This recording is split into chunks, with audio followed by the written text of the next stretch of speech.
Okay. All right. So welcome.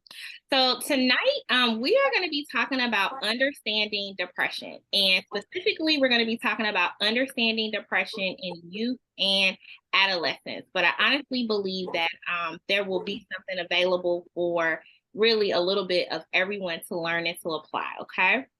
And so with that being said, again, welcome. My name is Nia White, and I am the leader for our youth ministry. We have our team who is present tonight, and they will be sharing and co-facilitating in our session as well. So I'm going to call them out and just actually give a thumbs up or raise your hand so everybody knows who you are. So we have Miss April Thompson, and if you'll wave and let us know, Miss April. And then we have Miss Angel Purcell, and she is waving and letting us know. And then we have Vanita Shook, and I'm just seeing her on the camera. Fabulous today. And she is waving and saying hello too. All right. And so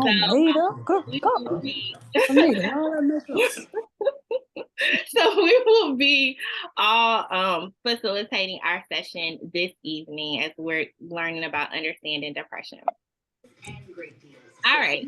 So, and again, as I shared with you all, we're going to specifically talk about depression in adolescents. Our ministry is geared towards serving youth so that we can help them with their mental and their emotional health, but then also being able to, empower our parents, our caregivers, and just those who are interacting and working with our youth and our young people. This generation, as every generation, has like its own set of challenges and things of that nature. And we want for us to be equipped. I mean, we know that the Word of God equips us with everything that we need. So that's why we're here. And let's just start off by talking about some facts about depression, right? Kind of why are we doing this? Like, is depression even something that we need to be concerned about with our young people? And the answer to that is yes. So just among adolescents ages 12 to 17 from 2018 to 2019, 15.1% had a major depressive episode. And what that means is that there is a form of depression that basically lasts kind of starting with 2 weeks, and it can be longer. People have, a low mood, decreased interest in doing things, sometimes suicidal thoughts. There's just, an array of symptoms, but pretty much what this data is saying that 15.1% of teenagers between 12 and 17 in 2018, 2019, they had a major depressive episode. And then 36.7% had persistent feelings of sadness or hopelessness. So that's just saying like, okay, hey, maybe everybody didn't kind of have this full episode of depression, right? That was lasting like 2 weeks or longer and had all these symptoms, but there's still over 30% that are saying they feel sad or hopeless, in this lingering way. So that's just letting us know that this is something for us to pay attention to. Also, relevant to depression, sometimes depression can lead to suicide. And suicide is actually the third leading cause of death in adolescents, and it's the second leading cause of death among college-age students. Now, I'm not saying this to scare us. I'm saying this because, my people perish for lack of knowledge. And so it's really for us to be informed so that we can, again, just be equipped with knowledge and tools to deal with and to, address what's happening. And then over 16% of youth with major depression. So those are those that, again, they have, several symptoms. It is going on and persisting over time. Well, 16% of youth that had that major depression did not receive any mental health treatment. And so again, you all, that's one of the reasons why we are here tonight. Our ministry does not provide individual or one-on-one counseling. However, we are passionate about recognizing, identifying what's going on, and then linking people with the help and the resources that they need. So when we have 16% that aren't getting any help, any services at all, that's definitely something that we want to pay attention to, and that is concerning. And then lastly, over 2.5 million youth in the USA have severe major depression. Okay. That is a pretty big number. And that's 10.6%. And, I know, like, if you're like me, you've probably heard some kind of old school references of like, girl, you just 15, you just 16. What are you depressed about? What's the problem? Things like that. But again, this is a real thing that is really going on. It is really happening. These statistics are not discriminating believers from non-believers, Christian household from non-Christian household. This is just talking about depression in our adolescents. Before we move forward, Miss April is going to share some myths about depression.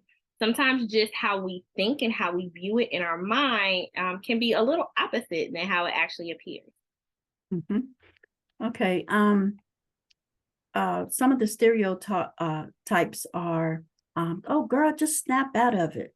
What are you depressed about? Well, just do something about it.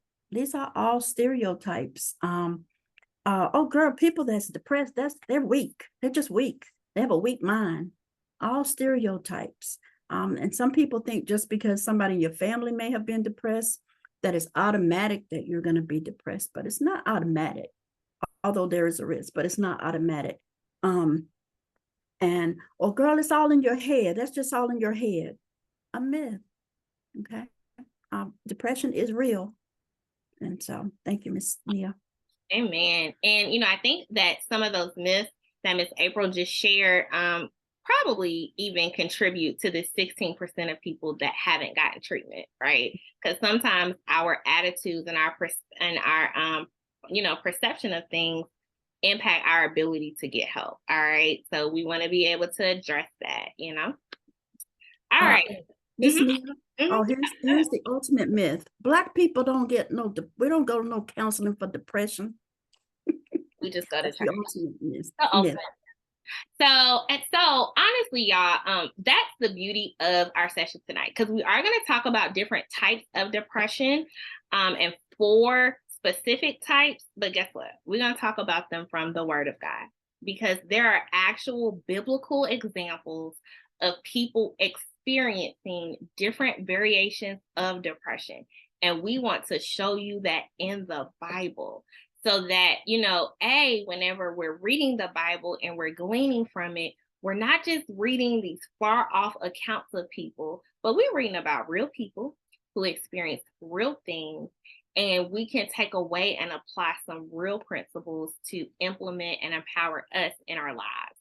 So we're going to talk about depression from irritability, or really how depression shows up as irritability. Sometimes all of that snappiness and things and, moods and attitudes that we may have going on can actually be representative of a type of depression that people can experience. So we're going to talk about that. We're going to talk about depression in high achievers. Sometimes when we thinking about depression, we thinking about somebody laying in the bed down on their luck. But tonight we're going to talk about nope, that is not always how depression shows up. And again, I actually think that it's really a trick of the enemy to only look for depression that seems sad, that seems gloomy, that seems down. So we want to empower ourselves and each other to know how it looks on that other end of the spectrum. Then we're going to talk about situational depression. Like if you are breathing, like inhale, exhale, you wake up, you open your eyes today, there has probably been a situation in life that really pressed you and, can kind of cause some depression to onset. And guess what? That's also true for our youth. And then lastly, we'll be talking about clinical depression. So without further ado, we will go ahead and get started with talking about depression as irritability. And this picture here, y'all, this is just sometimes how our young people look, shoot, this how I look. Like, what do you want? Don't bother me. You know what I mean? Like, that irritability shows up. Like, let's just keep it real. So, we're gonna get started with meeting Saul, and I'll let Miss April go ahead and lead. Okay, so all right, so all these references to Saul, you can find them in 1 Samuel verse 9, chapter 9, I'm sorry, chapter 10, and on throughout 1 Samuel, okay? We just won't have enough time to tell you all those scriptures, but just know that everything we're talking about here is based on scripture. But Saul was a handsome man. He was actually from a wealthy family, and his daddy was a landowner. So Saul, has a lifestyle of wealth. He was chosen by God to reign over Israel, and Scripture says that he was an honorable man. So he was good to look at, and he was honorable, tall, good-looking dude. So at the sacrificial meal, Samuel anoints him king. And at this time, Saul is sitting in a place of honor. Okay, he's sitting in a place of honor. He is esteemed, and he's anointed prince of Israel. Samuel has a lot of successes during this time. He's anointed. You find him walking with the prophets, and everybody saying, "Hey, is Saul one of the prophets?" He's walking with the prophets, and he's prophesying. Everything is going great for Saul. Everything is just wonderful. And then, of course, everything is going great until this little short guy comes on the scene. And of course, we know who that is, and somebody will be talking about him later. But David gives Saul a fit. And so now we see Saul is, he's handsome, he's wealthy. And then Saul was humble. I think it was in 1 Samuel 9:21, where Saul is like, you sure? I mean, you sure it's going to be me? I'm hey. And so God is like, yeah, you're my guy. And then in verse 21, it talks about Saul was small in his own eyes. So there comes a point where in the beginning was Saul was small in his own eyes. He didn't esteem himself so high. And of course, as we progress, we know that some things take place. Miss Nia, is the next slide going to be about that? Okay, well, go back to the other slide. Let me get through this part here. So he was humble. He was a leader. He united the scattered tribes of Israel. Everything is going great. Everything is going wonderful. And then, of course, the story goes on. I guess we'll discuss the story as we get through the points. Okay. All right. So I want you all to kind of grasp on to what April was saying, right? So Saul, he is, the man, so to speak. Like, he's the first anointed king of Israel. He is, a big deal to the people around him. He is humble. He is a leader. He, again, unites Israel. He does all these things. But then we start to notice a drastic shift and a drastic change in Saul. And so we want to talk about some of those changes that happened in Saul.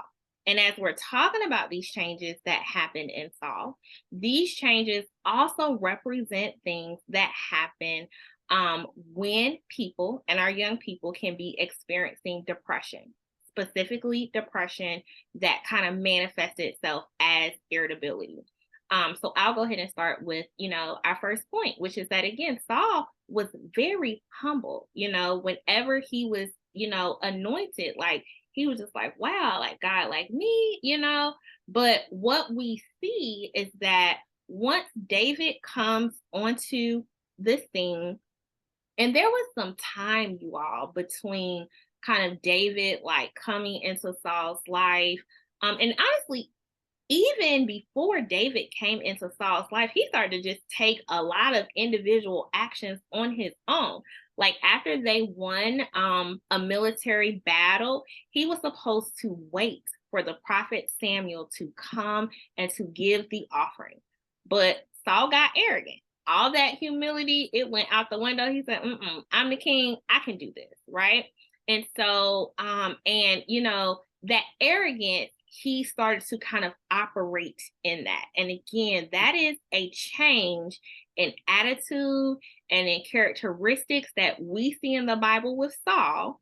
But also like we can see that manifest in others, particularly our young people as it relates to depression. And then, and with that arrogance came lying. He became a liar at that point too, because he lied and said, yeah, I did do everything you told me to do. So, yeah. Absolutely. Then with Saul, initially, whenever he was kind of even though he had such a significant role as the first king of Israel and being anointed the king of Israel, he didn't honestly go into that role, you all, having a lot of pressure. He was very dependent on the Lord. He trusted Samuel, who was, the prophet at that time. But somehow in that, he started to develop performance pressure.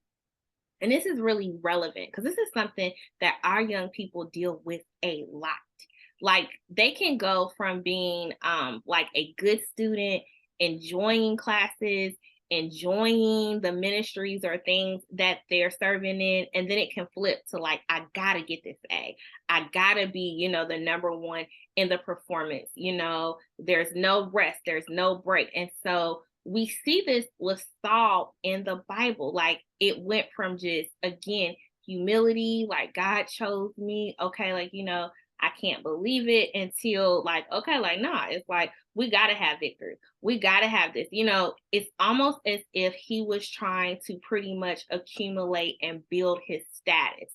And, performance pressure is very relevant because we can build and kind of create a standard and a version of ourselves that ultimately we cannot live up to.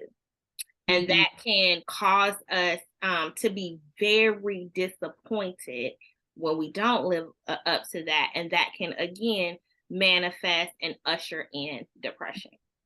And that's where you remember where David David and Saul, they went out to battle, and David and the women were dancing in the street, and they said, hey, Saul did 1,000, David did his 10,000. And that upset Saul. And so performance pressure. Absolutely. And even, going back to that cheer and that chant that people started kind of praising David over Saul, as our pastor teaches, it's always somebody smarter than you, prettier than you, has more money than you. And so with our children, they may be the best in their class, the best on their team, but then it's a new person that rolls in. It's somebody else that kind of takes that spot. And we may view it as being trivial or minor, but that can honestly create a weight of pressure. And again, that can, progress. We see that y'all Saul, he used to be obedient. You know what I mean? This is kind of one of the main things. I mean, honestly, this is one of the things that really qualified Saul to be selected by God, and, then Saul eventually, he is disobedient, okay? And he becomes rebellious. And again, when we read the story of Saul in the Bible, these changes are happening over time. It's kind of like event after event after event, and Saul's character and his countenance and his emotions and his mental stability, they are changing. So as our children and our young people are, experiencing different things, performance pressure, we're noticing things changing in their countenance, we want to track that, and again, we have this example of Saul. Honor versus dishonored. Okay. Again, honor is really talking about whenever, not just I'm humble, but in my humility, I have a level of respect and reverence for others. I am, not making things be all about me. I am, obedient. I am serving. And that is how Saul kind of came into his kingship. But it got to, a point where Saul just didn't care, and he was dishonoring not just, not just God, but also his family.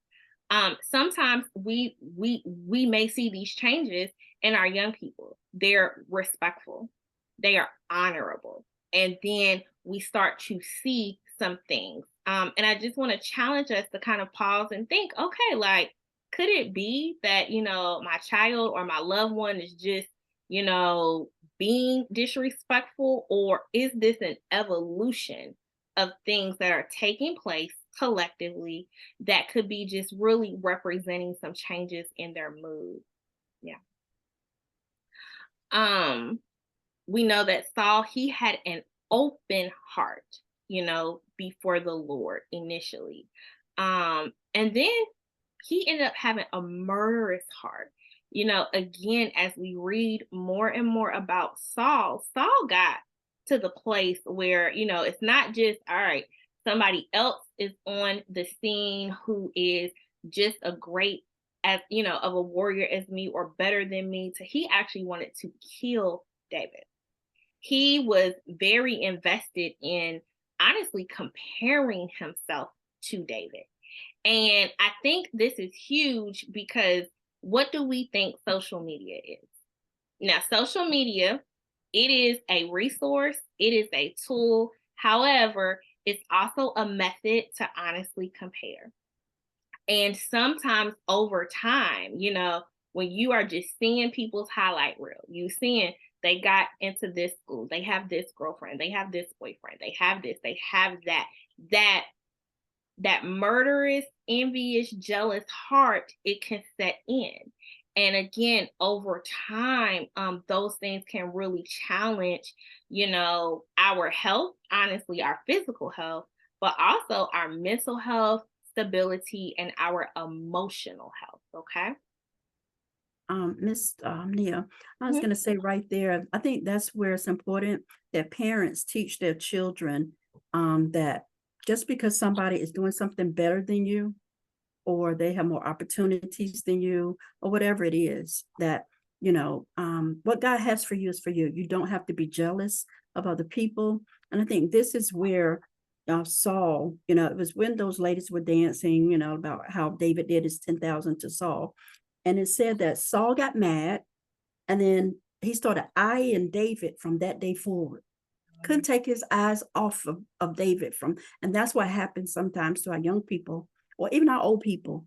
Our eyes, we get it fixed on what other people are doing. And then, of course, we see, what happens. We get that murderous heart. So just Yeah. want to share that. Yeah, so good. And then another really big thing that we see with Saul, again, Saul consulted God, right? He, consulted God, he consulted Samuel, who was like God's prophet, God's representative. But then we know that shifts to Saul is now consulting Samuel's ghost. Like he goes to some variation of something that represents, darkness, witches, occult, something, and he is trying to conjure up Samuel's ghost, and that's not spiritual. And we add this on here because we live in an age where people are seeking peace, and they're seeking it in multiple things. Okay. They are seeking it in crystals.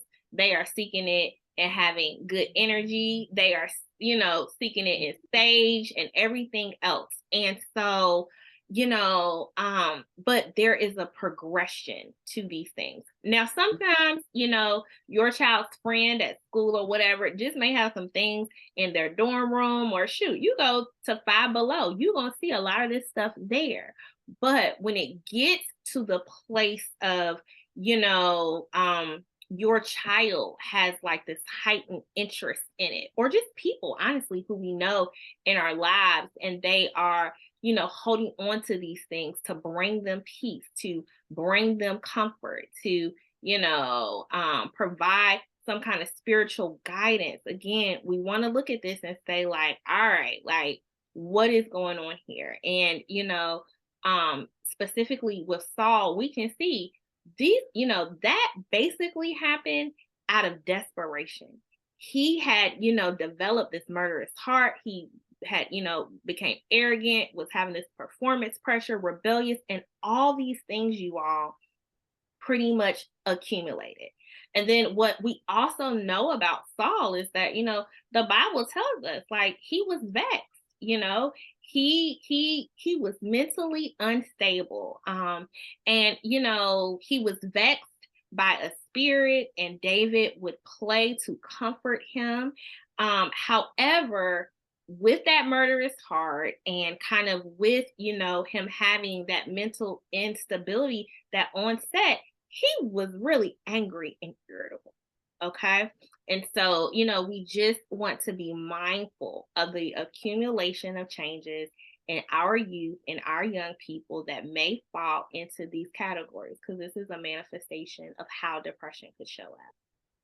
And do you find it? I find it ironic that God would send an evil spirit to Saul, but then give him the answer to the evil spirit, because he sent David.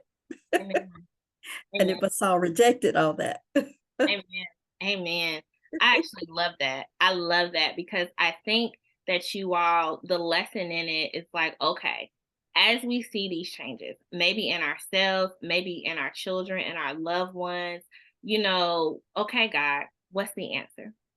Like, there is an answer somewhere in this. And we will share with you like some coping skills and strategies and tools. But again, just wanted to look at that evolution of Saul.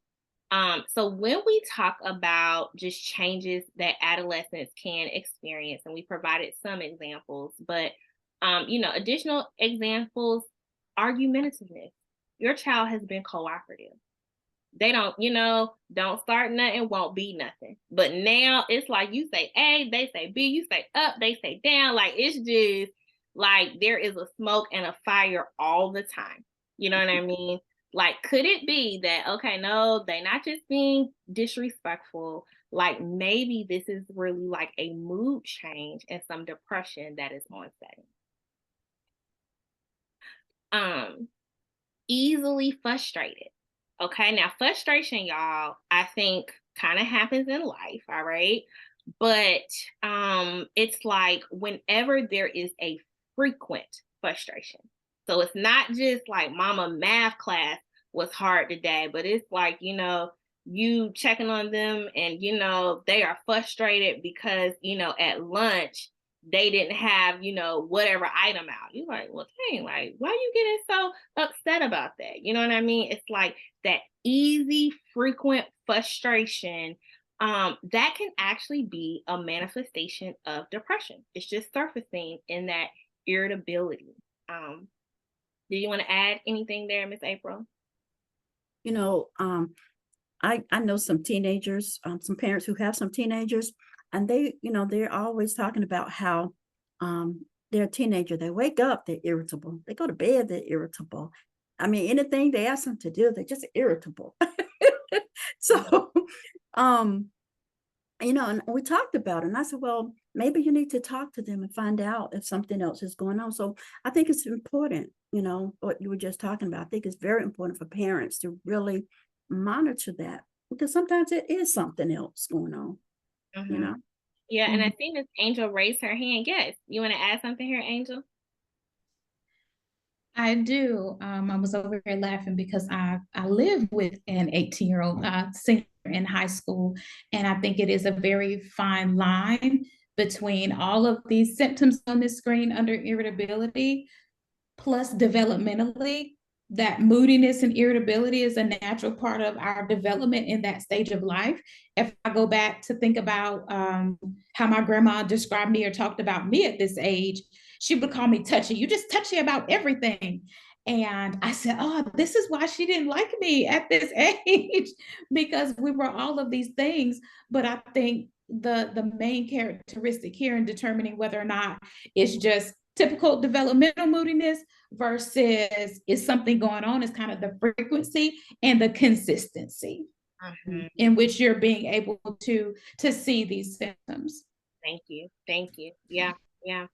Then again, and we've talked about this, but performance pressure at school. And I think this is huge. I think this is so huge.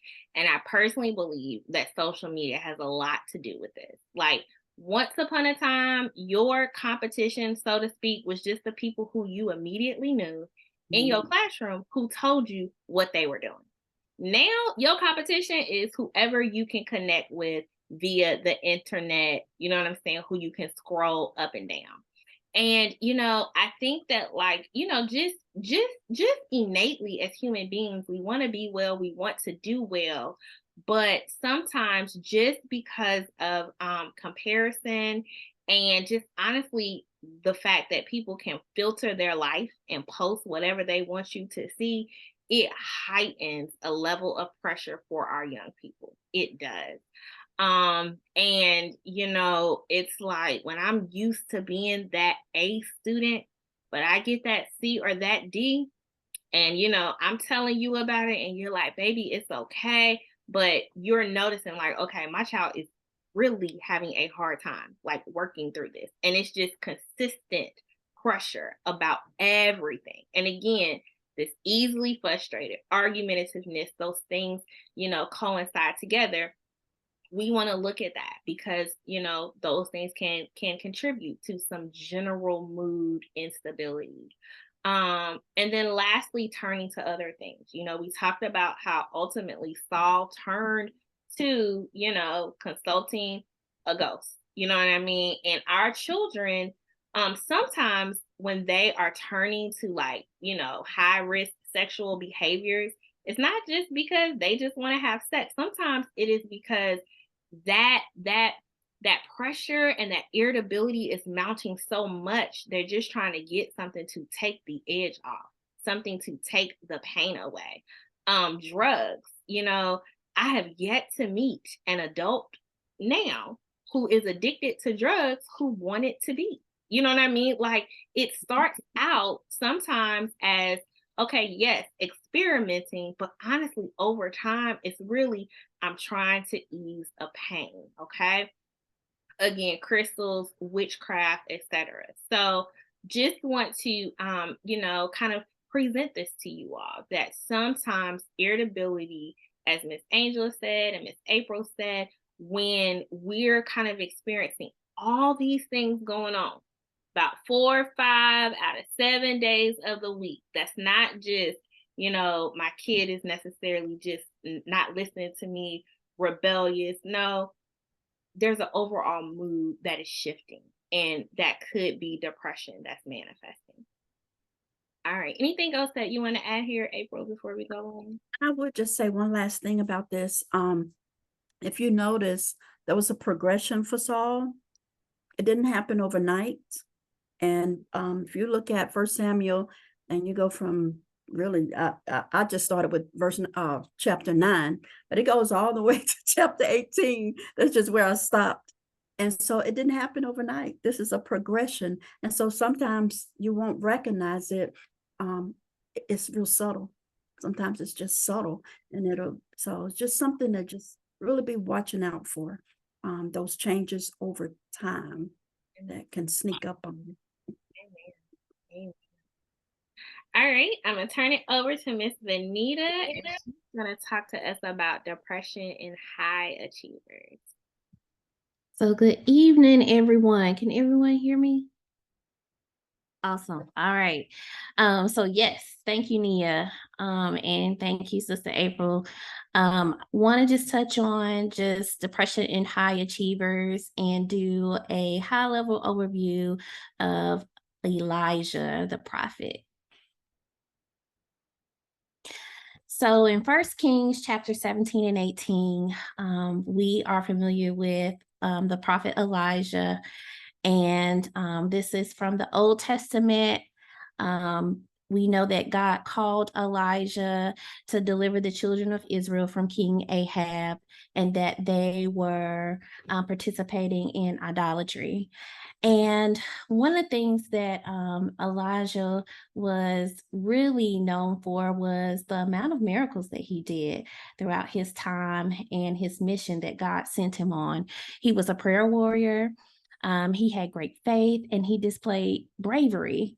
But we also know that Elijah really had a lot of struggles. He actually experienced some depression. He had some doubt.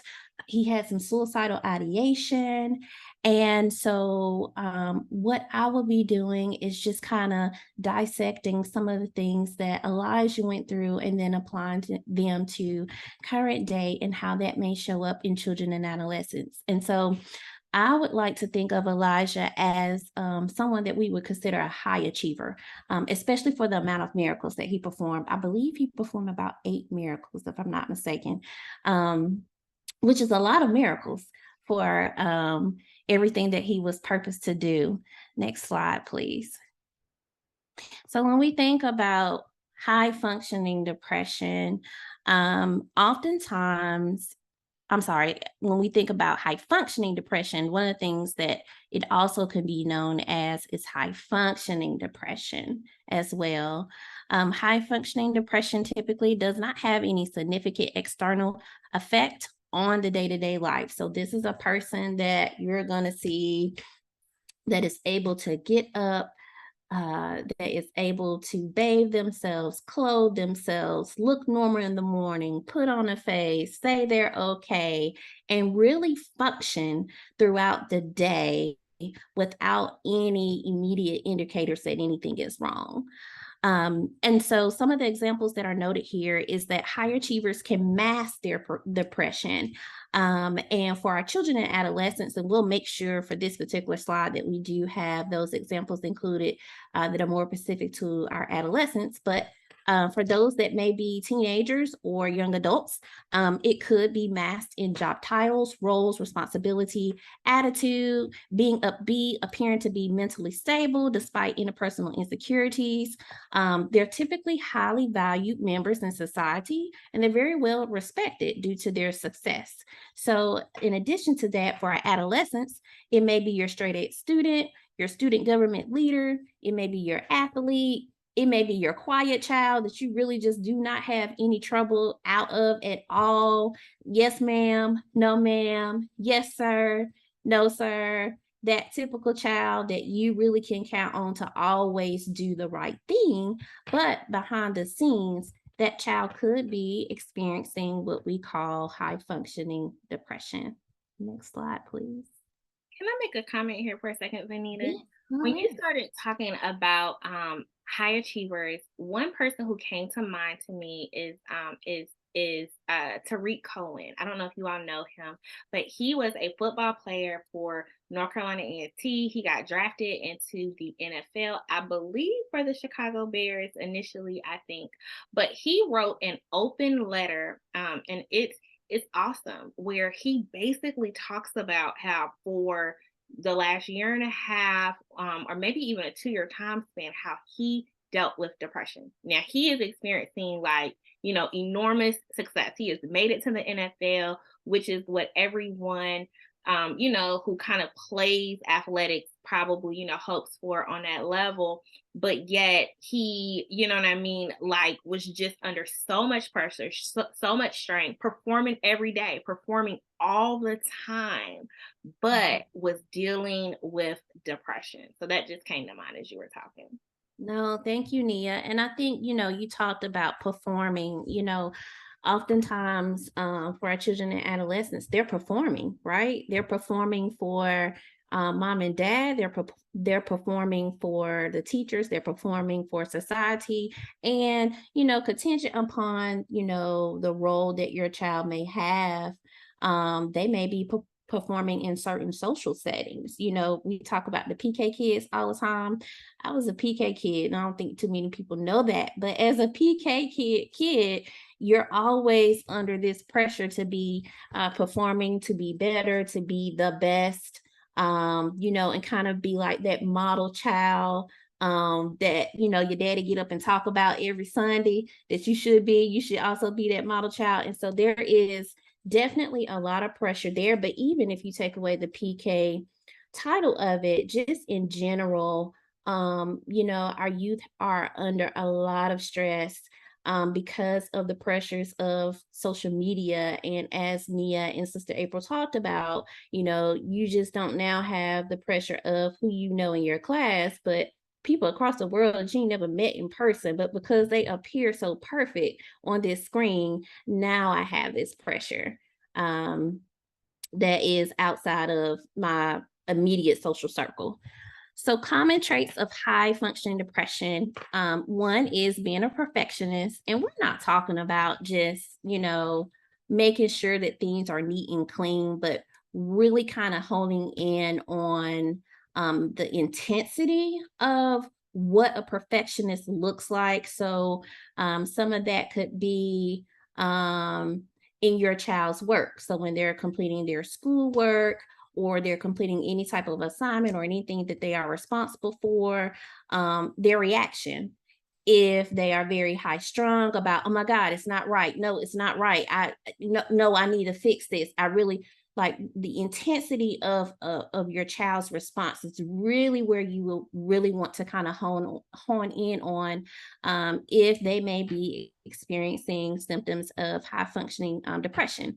It can also be displayed as pessimism, and I'm going to give the definition of pessimism. So pessimism is a tendency to those that the worst aspect of things, or believe that the worst will happen, or a lack of hope and confidence in the future.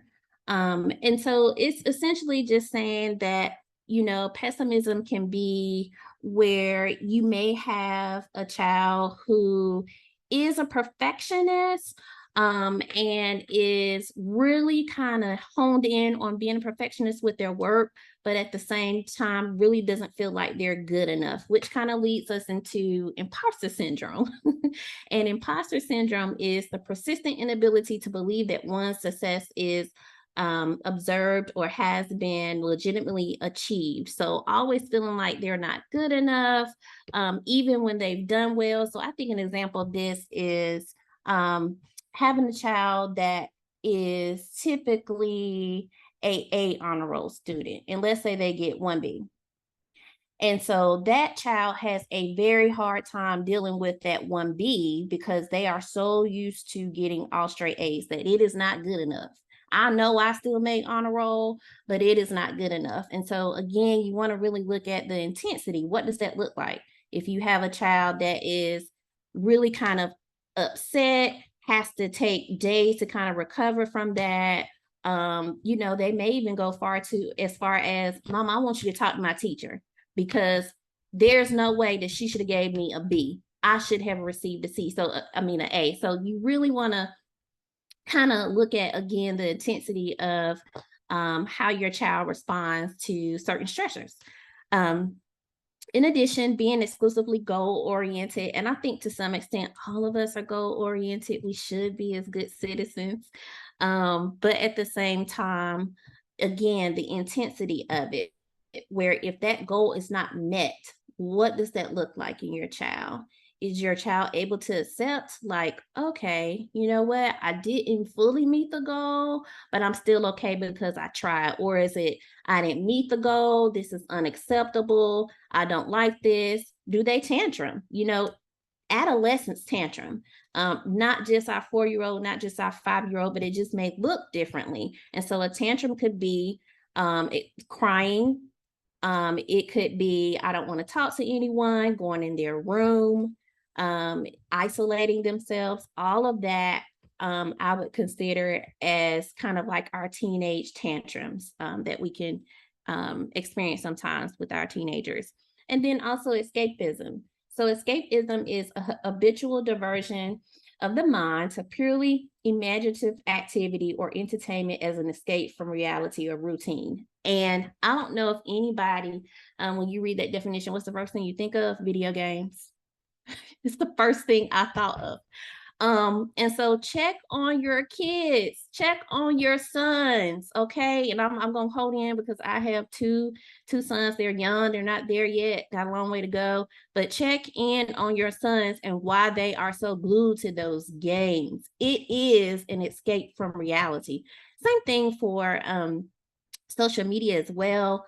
One of the things that I wanted to touch on is that, with social media being so big, and we have TikTok and we have Instagram, and now we have these famous young people, right, that have made themselves famous by perpetuating this persona that they have on social media platforms. And so that can also be a form of escapism, right?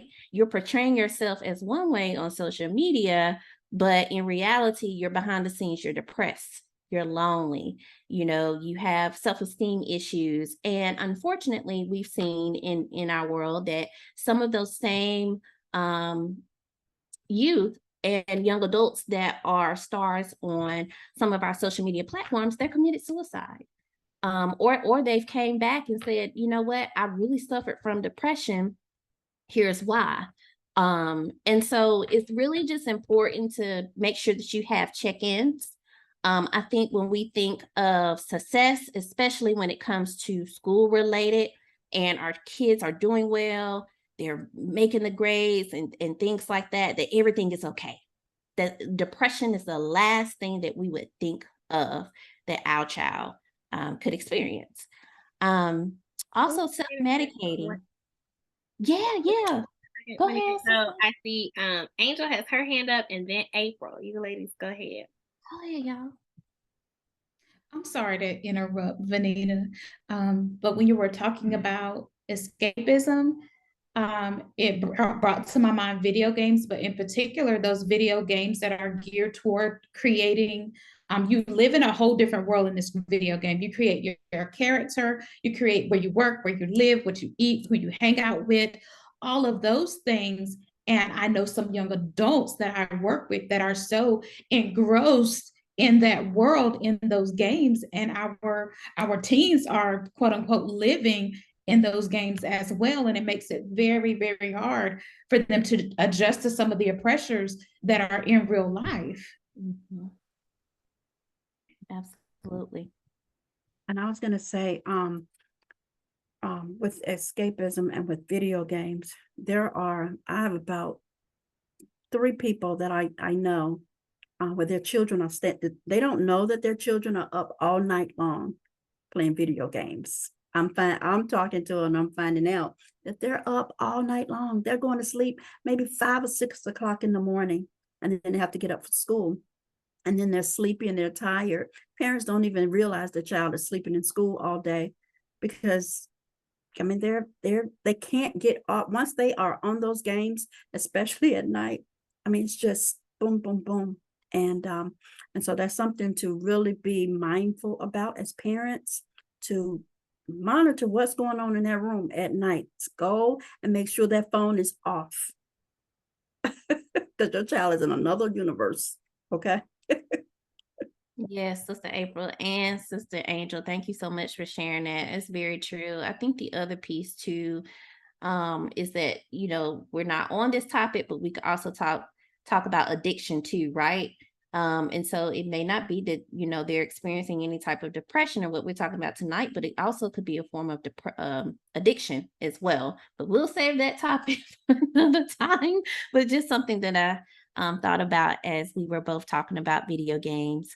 So on self-medicating, okay, Vanita, what does that look like? And oftentimes when we think of self-medicating, I think the first thing that we think of is drugs, right? We think of, oh, they're out here huffing, which is totally out here in true. Some folks are doing that. They're out here vaping, or they're out here drinking alcohol, or they're doing drugs, or they're smoking weed. All of those, yes, can be self-medicating. But some of the things that I also want us to make sure that we're aware of is that self-medicating could also be in the form of how we're coping. So it may not necessarily be a drug, but it could be pulling out our hair, right? Which is called trichotillomania. If you've never heard of that, but it is a form of stress relief, and it is sometimes found in adolescents that have anxiety and or who have depression. It could be in the form of self-harming behavior. And so when I say self-harming, it can be in the form of cutting, where they're taking some type of object and they are either making marks on their arms or their legs. I've had kids that have gotten really creative where they're using staples, paper clips. I had a child that was erasing her legs because she didn't want to be Black. And so, all of those things, when we think about self-medicating, it also could be in the form of kind of tying back into escapism, as far as having this other persona that you operate on social media as self-medicating, right? I'm out here pursuing myself as this beautiful person, this loving person, and I'm really hurting inside. And so I think it's really just important to make sure that self-medicating can really look different in a lot of different forms as far as the self-medication piece. So other symptoms that could also be a part of high functioning depression include, of course, suicidal ideation. And I want to stop here because sometimes we get mixed up about what suicidal ideation is. And it is maybe having the thought of wanting to harm yourself. Doesn't necessarily mean that the person is trying to kill themselves, but they may be trying to relieve pain, which kind of coincides with self-harm behavior. So they may engage in, taking a sharp object and cutting their wrists and their arms, and not so much because they're trying to puncture a vein and bleed out, but just because I really just don't want to experience what I'm experiencing right now. So I'm really trying to divert my body to feel something else from what I'm currently feeling. So just wanted to point that out about suicidal ideation. But in encompass with that, yes, an adolescent may have thoughts about wanting to harm themselves, wanting to kill themselves. One of the things that I would say we look at is, if you do have an adolescent that is experiencing suicidal ideation, please get them help. It is very serious. Even if they're having thoughts, definitely be open with them, have a conversation, don't be judgmental to the best of your ability, but definitely do seek help. Trouble sleeping, poor sleep, trouble sleeping, poor appetite, and feelings of guilt are all associated with depression. These are more so your atypical symptoms, but for your high functioning depression, kiddos, you're really going to have to kind of dig deep in really understanding what's going on with them, and it's not surface. So I just want you all to keep that in mind, that it's not a atypical surface symptom that you're going to see, which is why I feel that it is one of the most deadliest types that can be that is known, in my personal opinion, as far as the different types of depression.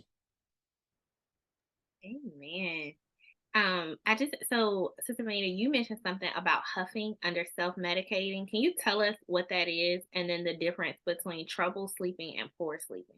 Yes. So huffing comes in different forms, and you can huff different things. So you can take like the paint that comes in a can, or you can take oh gosh, the I don't know what it's called, but you basically can clean your keyboard with it, and it has a little long nozzle. So kids are taking canisters and they're huffing the substance that are coming from the can. So it can be from paint. It really can be any type of substance, but they're getting high off of it by inhaling the substance, and then you kind of get this euphoric feeling from it, and it's called huffing. Did that, any questions on that as far as huffing? Okay. And then poor sleeping or trouble sleeping could be more so like having trouble falling asleep, is the biggest difference between trouble sleeping and poor sleeping. So you may have a adolescent that is able to fall asleep, but then has trouble waking up in the middle of night and cannot go back to sleep, which kind of alludes to poor sleep. So they're not getting adequate amount of sleep that they should be. I don't know the stats off the top of my head as far as how much sleep we should be getting. I want to say, it's probably between, I'm going to say 7 to 8 hours of sleep is probably good sleep. But if you are having a kiddo that is saying, I'm falling asleep, but I'm back up at 1 and I can't go back to sleep. They're having trouble sleeping. Or if you're having an adolescent that's saying, I really can't fall asleep. I have so much that's on my mind. I feel like I can't wind my mind down. Is another example of where a poor sleeper may present itself. Nia, is there anything you want to add to that?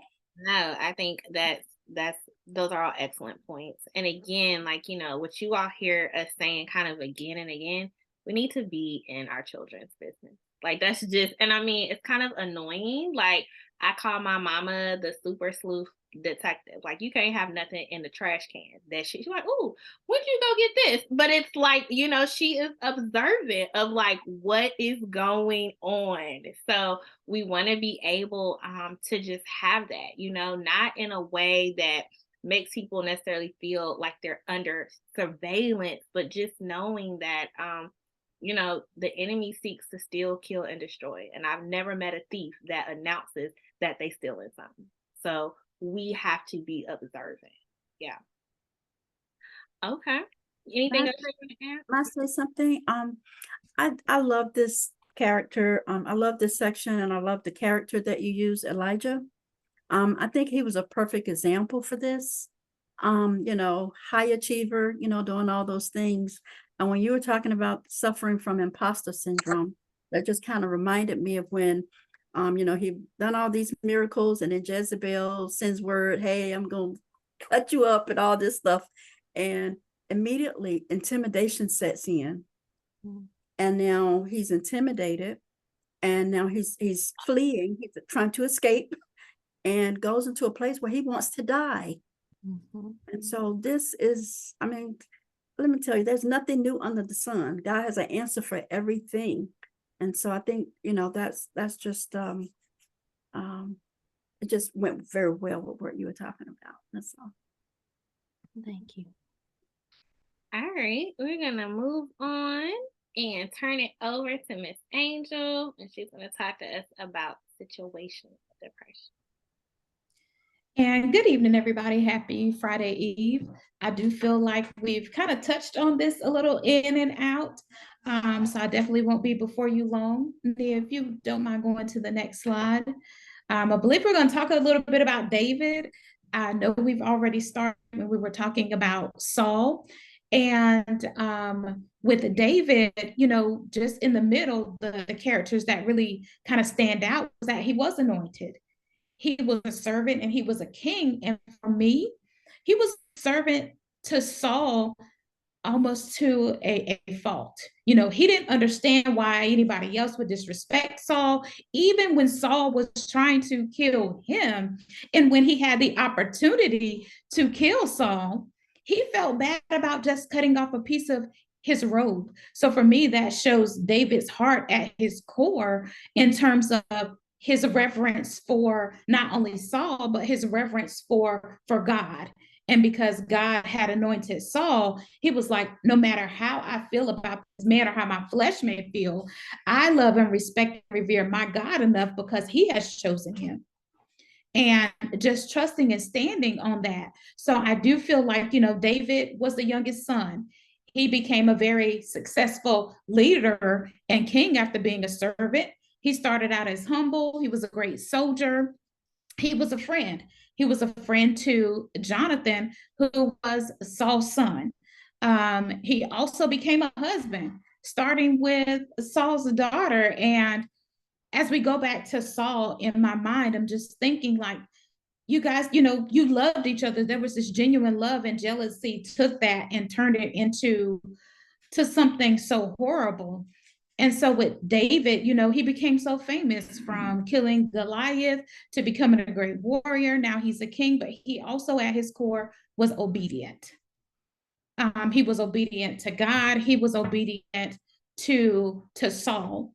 And so for me, and going through David's story, I just get so baffled in this person that David started out to be, but when he became king, the person that he became, what in him caused him to change and become some of those and display those characteristics that Saul displayed, in terms of, lusting after someone else's husband or wife, with Bathsheba.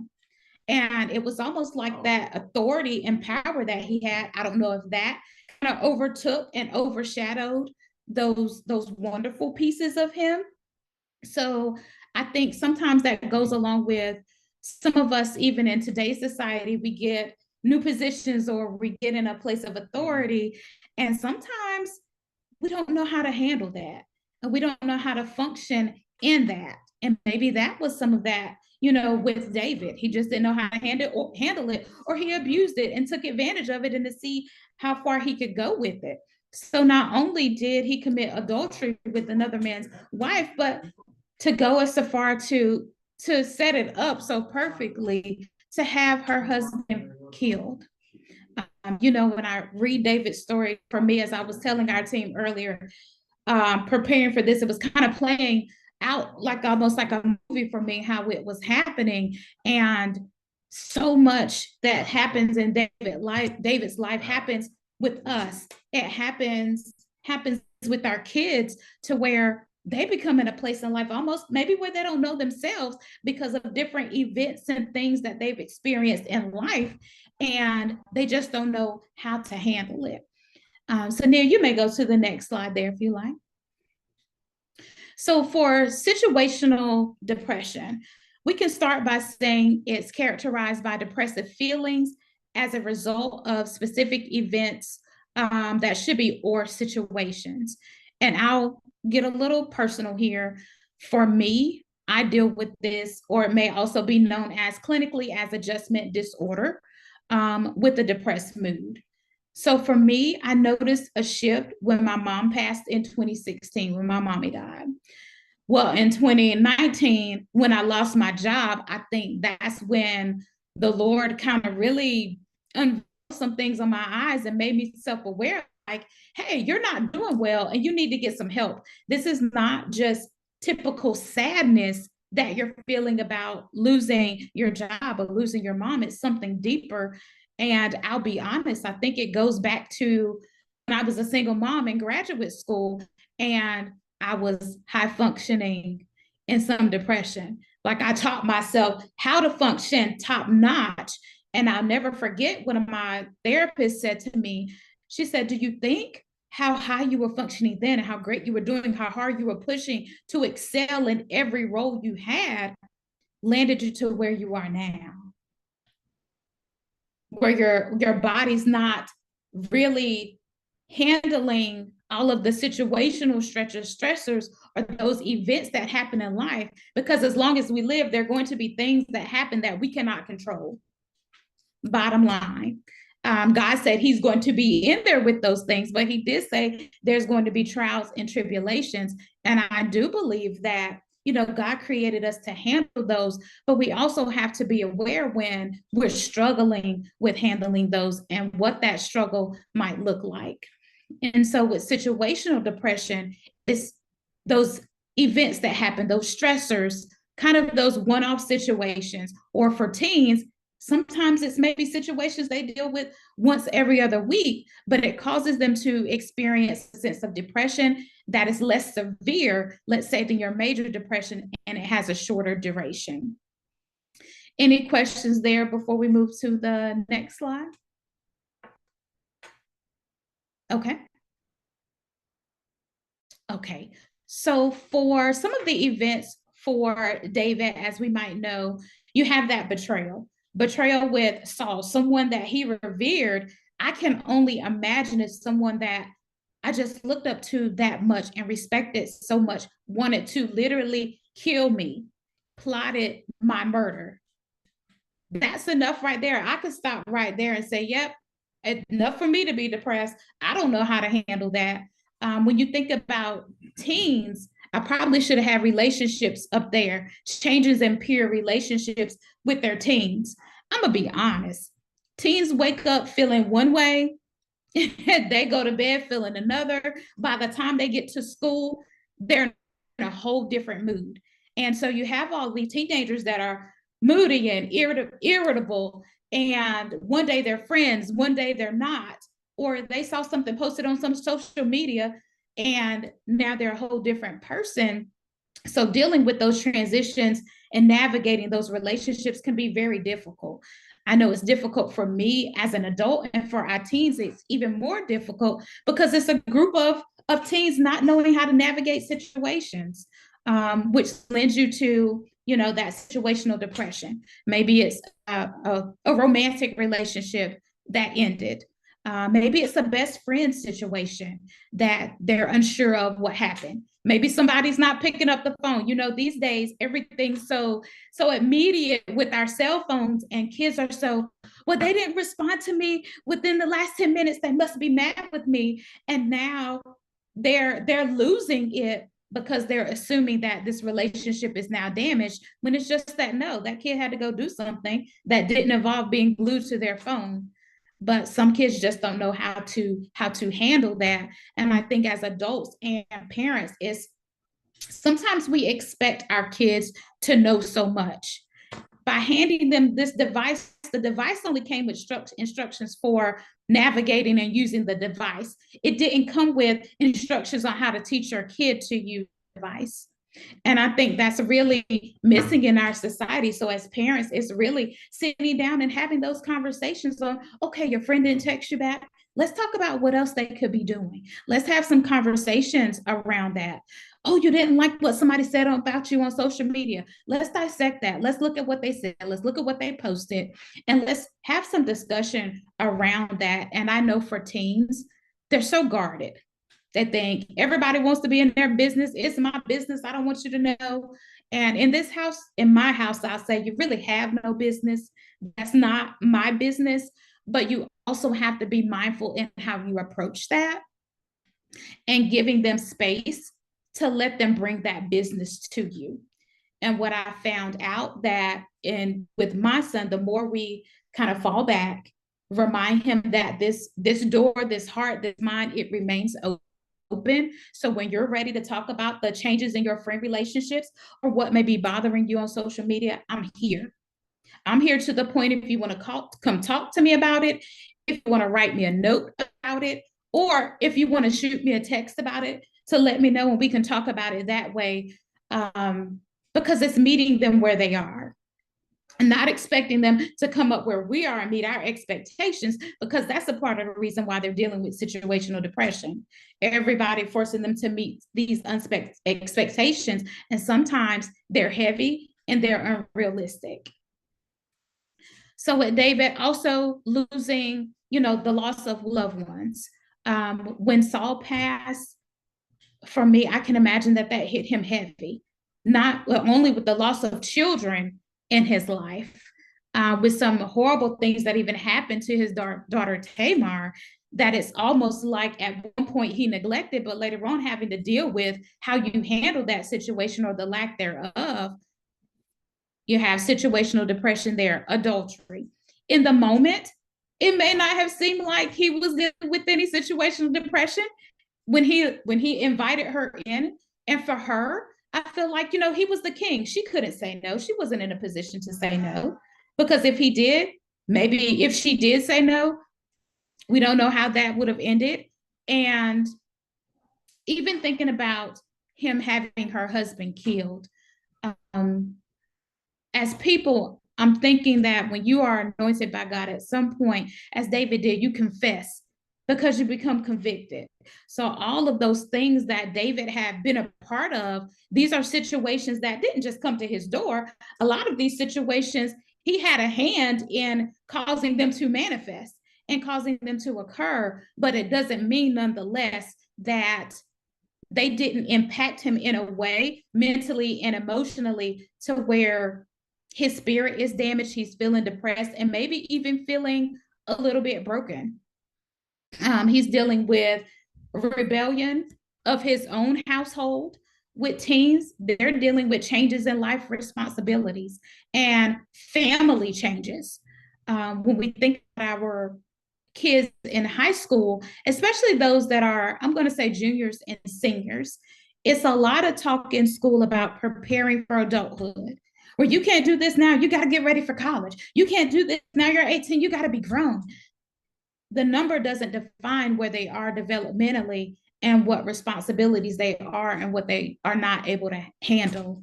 So we really have to be in tune with our children and be realistic about, okay, yeah, you're 18, but that doesn't mean that you may be ready to go to college 4 years and live off on campus by yourself and navigating those new waters. So with us as being mindful adults, having that conversation to say, number one, it's okay if you're not ready.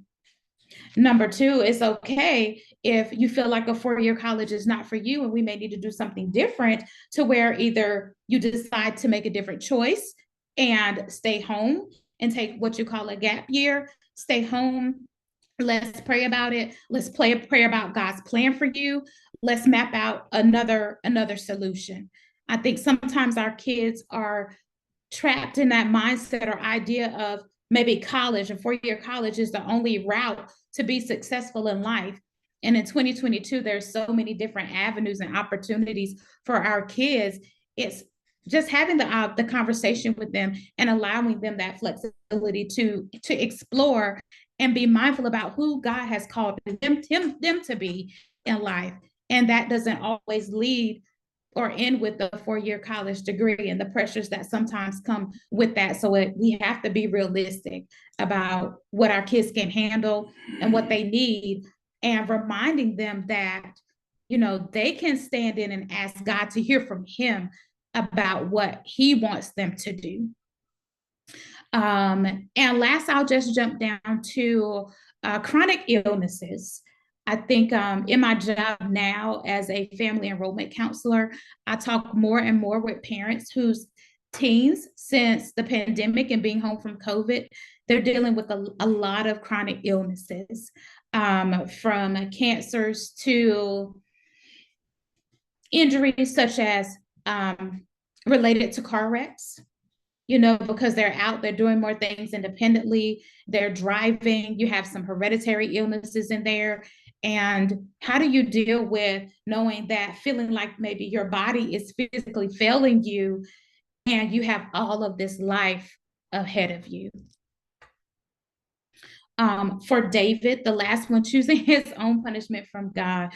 For me, when reading that God gave him 3 consequences to choose from, how beautiful is a parent of God as a parent to say, yeah, you did wrong, but I'm gonna give you 3 options on these consequences. And so that just reminded me as a parent that, with David, he confessed, he repented, and teaching our kids that there's nothing that they can do that causes them to fall from God's grace, but also fall from our grace. Sometimes we can push perfectionism on our kids, not intentionally. whether it has to do with our upbringing, or it's coming from that place of, sweetheart, I just want the best for you. And sometimes our idea of what the best is for our child doesn't match what they intrinsically feel is the best for them. And it's making space to have that hard conversation of, well, I think you really, really should go to school and major in mechanical engineering. And they're like, no, Mom, I think I really, really need to figure out how to be a race car driver and a stunt car driver because that's my passion. And making space and being mindful and prayerful on how you can support your child in that space. Anything anybody like to add there before we move on? I just wanted to add, because you made me wondering, we're like, how or why are we saying that David was depressed from these situations? And the book of Psalms is basically David's journal, a very good portion of it. And when you read it, like, he is in despair. He is crying out to the Lord. And then whenever we read, the book of, I think, 1 Samuel and parts of 2 Samuel and even Kings that tells us parts of David's story, we have those situations in the background that's telling us, like, oh my gosh, this is why he is crying out to God in this way throughout Psalms. So that's why, we're saying this was situational depression that he experienced. Yeah. Thank you so much, Nia. That just kind of reminds me of situational depression. It kind of ebbs and flows. So you have this stressor, you have this major event, and like for me, it's like my world is falling down. I'm constantly stressing over what do I do about to fix it. And I'm down because God hasn't given me the answer on how to fix it, or he's not fixing it how I want him to fix it, just being totally honest here. And once that situation, God allows it to work out and the dust settles, you're like, whoo, okay, I can breathe now. I got through that. And a month later, I'm dealing with something else. And I'm just using this as an example of a teen. My boyfriend broke up with me and I failed my final exam in math. What am I going to do? So now I'm working through that. I'm talking with my mom. Maybe my counselor's helping me deal with the relationship with my boyfriend. My teacher's working with me to help me get a math tutor to bring up my math grade. And now, I'm stressed again because we're close to the end of the year and all they're talking about is college applications. So with situational depression, it doesn't last a long time and it almost ebbs and flows because you got to think is how your body's responding to those different events and stressors in life as they come to you. I think Miss April has her hand up. Go ahead. Oh, I'm sorry, April. It's okay. It's okay. I was just thinking about how okay, hold on one second, my friend. I was just thinking about how David acknowledged, he pretty much kept a journal. He was journaling. And David takes us through his whole story through journaling. And he acknowledged everything he was feeling, all his thoughts, his feelings, and how all of those bad thoughts he had led to some bad feelings, or feelings led to bad thoughts, or and ultimately how even his behavior led him to have bad feelings. And it can be vice versa. Sometimes, because he was doing fine until he messed up with Bathsheba. He was doing just fine. And then it was through that situation, his behavior and everything that happened caused him to go into that low place. And that's just one time. I mean, he was depressed several times. And we can follow him on that. And so, just kind of reminded me of our young people. Somebody's out, and I think Angel may have said something about that, somebody's talking about me. They don't like me anymore. They just so many different things. And so I think that David, I don't know, I just love these analogies, these characters, and how, everybody is kind of like equating them to our youth today. And I can just really see how David this guy really has some challenges. And I wonder if our young people, and you know what, and their challenges are different, but nevertheless, they still have the same effect. Some of them want to die too, and some of them, and I was just thinking about how we can remind our children of Psalm 23. The Lord, just remind them that the Lord is our shepherd, and the scripture. And so just remind them of all the things. And David overcame, because David would have some situations and he would say all those, he would be, woe is me. And then in the next breath, he said, oh, but I'll I can do all things. I don't think he said that, but I'm just saying, but he will overcome and go ahead on and do what he needed to do. And it ultimately became, did what he needed to do. Go ahead. Amen. Okay. So I think, oh yeah, I forgot about this slide. Do you want to hit on this, Angel? I'll go real quick because I know we have to get moving. So some signs and symptoms of situational depression, very similar to the ones that Sister Vanita and Sister Nia, Sister April have touched on all night. The difference here is you're able to clearly identify the event or the stressor that's causing the depression. For previously, some of it's kind of under the iceberg, so to speak. These are more surface level. You can clearly say, oh, it was the breakup with the friend. It was what was posted on social media. It was, oh, she doesn't fit in her clothes the same way. Or, oh, he didn't make the football team, for example. Sadness, frequent crying, like that uncontrollable crying. You may wake up and you feel sad and I cry. You cry throughout the day. Difficulty focusing and concentrating on your daily task. Maybe something you've never had a problem completing before in terms of a task, but now it just seems almost impossible for you to complete it. Lack of motivation and interest in usual activities. Maybe you used to like to, hang out with your friends on a Saturday and you're kind of withdrawn, turning your phone off, and not just for let me take some time for me and kind of, back away from technology a bit. No, it's more of, I'm not talking to anybody. I don't want anybody to talk to me. I don't want to be bothered. I'm just not interested in dealing with anybody, but in an unhealthy way. We already talked about that one. Feelings of hopelessness, meaning kind of like, I'm dealing with this situation. It's never going to get better.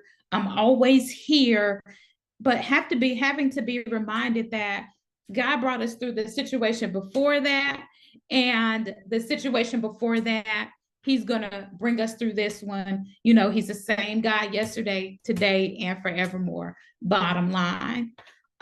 Difficulty sleeping. I know we talked about that, whether it's falling asleep or staying asleep. For me personally, it's both. And I think that's why it's really important to be in tune with our teens. They are so, again, guarded. And it's hard to know whether or not they're sleeping good. Sometimes they don't even know. But just checking in on what that may look like for them. And suicidal thoughts. Again, we're just talking about the ideations, the thoughts, not necessarily no acting upon those thoughts of not wanting to live anymore, but just having those feelings of, maybe it would be better if I wasn't here. I wouldn't have to deal with what I'm going through now. Amen. Okay. So we talked about, depression that manifests as irritability. We talked about depression in high achievers and how that's that subtle, silent depression. We talked about depression that can just manifest, through different situations. And in our teens, honestly, it may kind of look like, oh, my child is just a drama queen. They overreact to stuff. No, these situations happen and they have these reactions. And so we want to help support them to work through it. And then there's clinical depression. And really, you all, if I just had to sum it up, clinical depression does not honestly kind of have a real identifying factor. Okay. This is when I am having a hard time feeling happy and nothing's wrong. Like nothing's wrong, right? It can definitely glean from just, genetic hereditary family history. I know sometimes as people of color, we don't know what our family has experienced, you know what I mean, until we get down the line and we start to think about it. We're like, oh, you know what, mama was a little depressed, right? However, again, you know, we can have a chemical imbalance where our bodies do not produce a lot of serotonin, which is like a feel-good chemical, right? And so that can create a lower mood. Again, unexplained. I'm not going to be able to relate this to like a stressor or a situation that's happened. Matter of fact, nothing is happening, but I still feel sad. It is chronic, persistent. So, you know, clinical depression, I want you to think of this as a condition. You have asthma, you have diabetes, you have, you know, severe allergies. That is something that is persistent, but we learn how to manage it. Okay. That is clinical depression as well. So again, it is a medical condition, and then it can be managed with medication. So you may be saying, okay, Nia, this is great, but it's like, how do I know if maybe my teen or my child or someone is experiencing this? Well, I would say let's kind of go through process of elimination based off of some of the information that we have shared tonight. Is there anything identifiable that has happened, you know, where we can say, okay, like, yep, you know, your mood or whatever started to change after this event. You know what I mean? If it's not, we can X out situational depression. Then, you know, I can look and say like, all right, you know, is this a person who's just performing well, excelling, and you know, they got a lot of performance pressure, imposter syndrome? Well, no, you know, this person is pretty stable, but you know, it's not anything that would kind of you know, give me, you know, perfectionism, imposter syndrome, or, you know, they're not irritable, but yet they consistently just have this lower mood. It does not go away. There is some family history, possibly. Again, then we're looking at it being clinical depression, okay? And just additional things to consider in terms of just, you know, how our moods can be impacted, our family engagement style. So if my family is very isolative, meaning you go to your room, you know, I come home from work and I don't really want to be bothered, you talk to me, I'm kind of snappy, then sometimes like people are just trying to survive. So in other words, nobody wants to come home every day and get cussed out.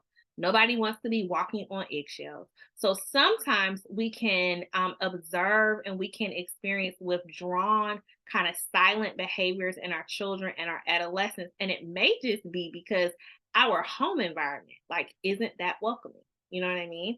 And so we want to identify that.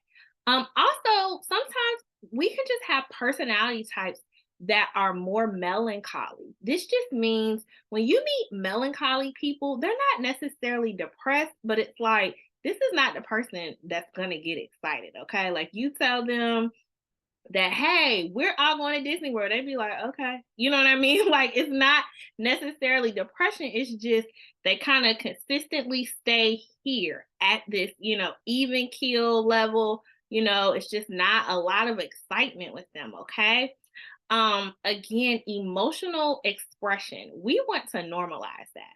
And I just want to go back to David in the book of Psalms. Y'all, David would be praising, you know, he danced until he was naked, right? You know what I mean? And then he'd be like, God, kill them, get my enemies. Then he'd be like, kill me. Like, I mean, he just had a bunch of stuff. But the question is, like, do our children have the freedom to express how they feel and what they're feeling in their environment? And so sometimes, you know, like, you know, particularly in boys, it's not normalized for a boy to say, I'm sad.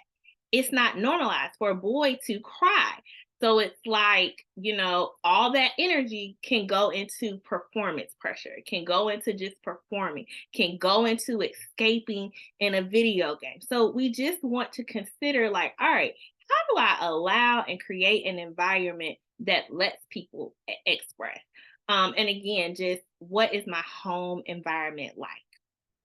And so kind of coming here to our last slide, we want to look at some intentional strategies that we can use.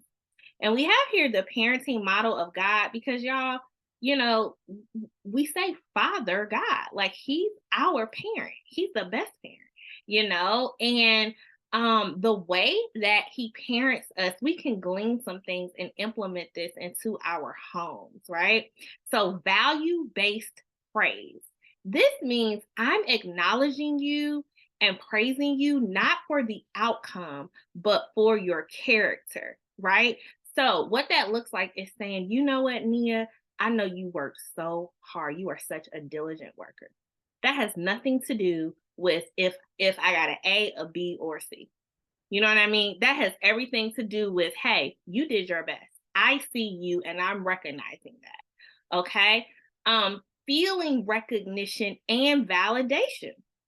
So what that looks like is like, Nia, you didn't come down for dinner. How you feeling today? Are you feeling okay? It's like, I am observing you and I'm paying attention to your countenance, right? And I'm recognizing that. Or if you say, Mama, I'm so frustrated, I feel so lonely. It's like, you know what, baby? I feel frustrated too. All right, let's talk about it, right? I don't want to call you crazy because you experiencing frustration, which is a part of living. Child-led activities and expression. This is just saying sometimes our young people, they're trying to have us enter their world to actually show things that are reflective of them. So honestly, you know, if your child invites you to play a video game, sit down and play it. You know what I mean? Like, if you think like, dang, you shot people this whole, baby, are you angry? You shot 12 people in this game. Like, what are you trying to tell me? You know what I mean? Like join the world to kind of see. That also relates to like listening to song with lyrics. There is a whole category of music, y'all. It's called emo music. Y'all, it's so depressing. But it's like, all right, tell me what it is about this music that captures you. Let me listen to it so that I can see. That can be a part of them inviting you in. As parents, expressing your own emotions. You know, it's like our kids need to know that like we're people. So, you know, if you get angry, you get upset, or you have a hard day at work, like it is okay to be like, you know what, today, Sister so-and-so got on my nerves. Like, I'm so irritated. Can you give me like 10 minutes to just like kind of calm down? Like, one of the things my mom did growing up, and I never understood this until like several years ago, when she would get home from work, she would kind of have a 30-minute rule. Like, y'all leave me alone. Unless somebody is bleeding, leave me alone. And I never understood it, but it's like she had to detox from her dad because she's a person and she, you know, had emotions that she experienced. So if we can normalize that, that helps our children to express and normalize what they may be feeling. Respect boundaries and space. Now, again, your business is our business. However, I can respect a time frame of when you're ready to share. So if I say, all right, like, what's up? It's time to talk. And you say, like, Mama, can you just let me take a nap and we talk in the morning? It's all right to honor that. Okay. Open door policy with communication. That's just like, hey, baby, we're always here. Like, we're here. We're available. We love you. Like, what's up? What's going on? Spirit-led professional help. Do y'all pray about the help that we should seek or that we need to seek? And again, we using the Bible, the Bible, because these are people in the Word of God who have experienced this stuff. So certainly God has people on this earth to help us as we are going through these experiences. The use of a routine. And honestly, routines help us to, you know, get things done, but also just kind of, you know, establish communication in our patterns. You know what I'm saying? Your child goes off to college or whatever. All right, what's our routine communication to check in, you know what I'm saying, in the week, in the day, or in your school day, you know what I mean? Whatever. And then routines can also help us to track, like, whenever something is off track. You know what I mean? And then, identifying supports for your family. So when you as a parent or a caregiver feel overwhelmed, who can you go to? Like your child needs somebody to go to, but so do you, other than Jesus, right? Like the Lord is good, but he put people here for us too. And so we just want to, highlight those strategies. So we are wrapping up and just want to take some time for question and answer. I'm going to stop the slide share and the recording. Just